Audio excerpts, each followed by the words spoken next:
నంద్యాల జిల్లా బనగానపల్లె నియోజకవర్గం నందవరం శ్రీ చౌడేశ్వరి దేవి జ్యోతుల మహోత్సవం నిర్వహించారు. ఈ సందర్భంగా ఆలయ ఈవో కామేశ్వరి మాట్లాడుతూ శ్రీ నందవరం చౌడేశ్వరి దేవి ఉత్సవాలు జరుగుతున్నాయని, ఇప్పటికే అన్ని ఏర్పాట్లు పూర్తి అయిపోయాయని తెలిపారు. భక్తులకు తాగునీటి సౌకర్యము, శానిటైజేషన్, షామియానా వంటి సౌకర్యాలు కల్పిస్తున్నామని, భక్తులకి ఎండలు ఎక్కువగా ఉన్న కారణంగా డోనర్స్ తో మజ్జిగ, నిమ్మరసము అలాగే మెడికల్ క్యాంపులు ఏర్పాటు చేయడం జరిగిందని ఈవో కామేశ్వరి తెలిపారు. దేవి నందవరం అమ్మవారి ఉత్సవాలు జరుగుతున్నాయి. ఈ ఉత్సవాలకు కావాల్సినటువంటి ఏర్పాట్లు చేయకుండా దాదాపు పూర్తయ్యాయి. త్రాగునీటి సౌకర్యము, శానిటేషను, షామియానాలు, ఎలక్ట్రికల్ డెకరేషన్, ఇలా మరుగుదొడ్లు, టెంపరీ టాయిలెట్స్ ఇలాంటి సౌకర్యాలన్నీ కూడా భక్తులకి కల్పిస్తున్నాము.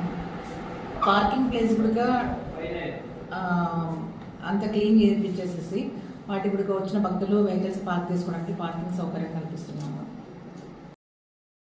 నందివర్క బ్రాహ్మణ సంఘం తరపున ప్రెసిడెంట్ మధుప్రకాష్, సెక్రటరీ సుదర్శన్ రావు, జాయింట్ సెక్రటరీ అన్నారావులు మాట్లాడుతూ శ్రీ చౌడేశ్వరి దేవి అమ్మవారు నందవరంలో వెలిసినప్పటి నుంచి జ్యోతుల కార్యక్రమం జరుగుతుందని తెలిపారు. నందివర్క బ్రాహ్మణ సంఘం తరపున ఈసారి 150 జ్యోతులు ఏర్పాటు చేయడం జరిగిందని, ఇక్కడికి వచ్చే భక్తులు అమ్మవారి దర్శనం చేసుకుని వాళ్ళ ఇష్టం కొద్దీ జ్యోతులు సమర్పిస్తుంటారని తెలిపారు. జాతర మహోత్సవం సందర్భంగా అమ్మవారి జ్యోతి దర్శనం కోసం భక్తులు వేలాదిగా వస్తున్నారని తెలిపారు.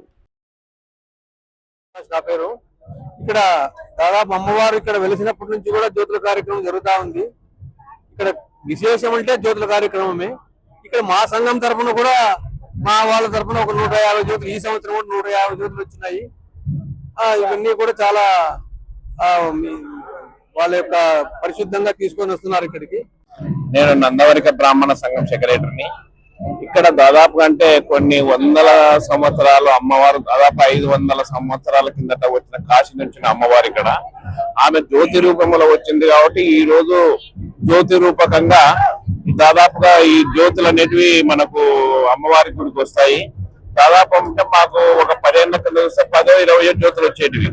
ఈ రోజు దాదాపు 150 జ్యోతులకు భక్తుల కోరిక మేరకు, అంటే అమ్మవారు మహిమాన్వితమైనది కాబట్టి ఆమె ఇది మహిమగల ఇది కాబట్టి ఆమెకు జ్యోతి మొక్కులు, వాళ్ళ మొక్కులు తీర్చుకుంటారు.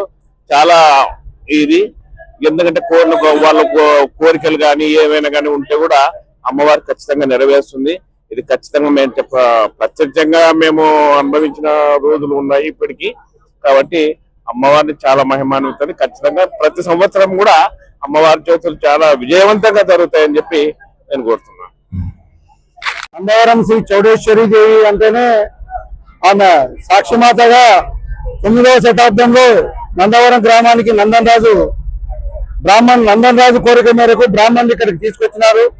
ఆ రోజు నుంచి అప్పట్లో దేవాలయం కింద ఉండింది. తర్వాత 14వ శతాబ్దంలో అప్పట్లో ఆ మహారాజులు గుడిని ఈ నీళ్ళలో మునుగుతుందని చెప్పి మళ్ళా పైన కట్టినారు. అంటే ఇప్పుడు ఉండే దేవాలయం దాదాపుగా 14వ శతాబ్దంలోనిది.